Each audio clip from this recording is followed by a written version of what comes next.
Hi friends, நம்ம தாமரை பூ வந்து கொடி வச்சுருந்தாங்க. அவங்களுக்கு வந்து மண் கலவை ரெடி பண்ணிகிட்டு இருக்கோம். பெரிய டப்பு வாங்கிட்டு வந்துட்டோம். மண் கலவையில் பாருங்கள், இந்த பாருங்கள் தாமரை பூ பக்கத்தில் இருக்குது. மண் கலவையில் வந்துங்க செம்மண், எரு, கொஞ்சம் வந்து மணல் வந்து நமக்கு நிறையா இருக்கிற மாதிரி பார்த்துக்கணுங்க. பார்த்துட்டு அதுக்கப்புறம் வந்து நம்ம டப்பில் வந்து இந்த தொட்டியை தூக்கி நம்ம வச்சு நம்ம அதில் தண்ணி ஊற்றி நம்ம இது லோட்டஸை வளர்க்கலாங்க. பாருங்கள், மண் கலவை கலந்தாச்சு. இந்த தண்ணியை ஃபுல்லாக நான் வந்து வேறு செடிகளுக்கு ஊற்றிட்டேங்க. இந்த தாமரைப்பூ இருந்த தண்ணி ஏற்கனவே இந்த தண்ணியை நான் ஊற்றிட்டு இப்போ வந்து அதுக்கு மண் போடுறேன் பாருங்கள். ஃபுல்லாக மண் போட்டுட்ருக்கேன். என்னென்னா எரு கலந்த மண். இது ஏற்கனவே ஆல்ரெடி நான் ப்ரிப்பேர் பண்ணி வச்சுருந்தேன். அதுக்கடுத்து கேமரா கொஞ்சம் அட்ஜஸ்ட் பண்ணணுங்க, இங்கிட்ட போயிட்டுருக்கு, கொஞ்சம் பார்த்துக்குங்க. அதுக்கப்புறம் வந்து ஃபுல்லாக வந்து இந்த மண்ணை போட்டு நிரப்பி ஃபுல்லாக வந்து நல்லா மண்ணை போட்டு நிரப்பி பாருங்கள். மணலும் அதில் நிறையா கலந்துருக்கு பாருங்களேன். வந்துட்டு தாமரை இலையில் தண்ணி ஓட்டாதுன்னு சொல்கிறாங்க. இப்போ நடுவில் ஓடிட்டு இருக்காங்க பாருங்கள். தண்ணி ஒரு இலை தாங்க இருக்குது, மிச்சம் எல்லாமே உள்ளே போயிட்டாங்க, அந்த தண்ணியில் அழுகி போயிட்டாங்க.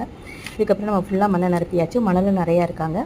இவங்களை கொண்டு போய் நம்ம வந்து பெரிய டப்பில் வச்சு தண்ணி நிரப்பி நம்ம வந்து வச்சிட்டோம்னா கிட்டத்தட்ட 1 வீக்குள்ளே வந்துடும் நினைக்கிறேங்க.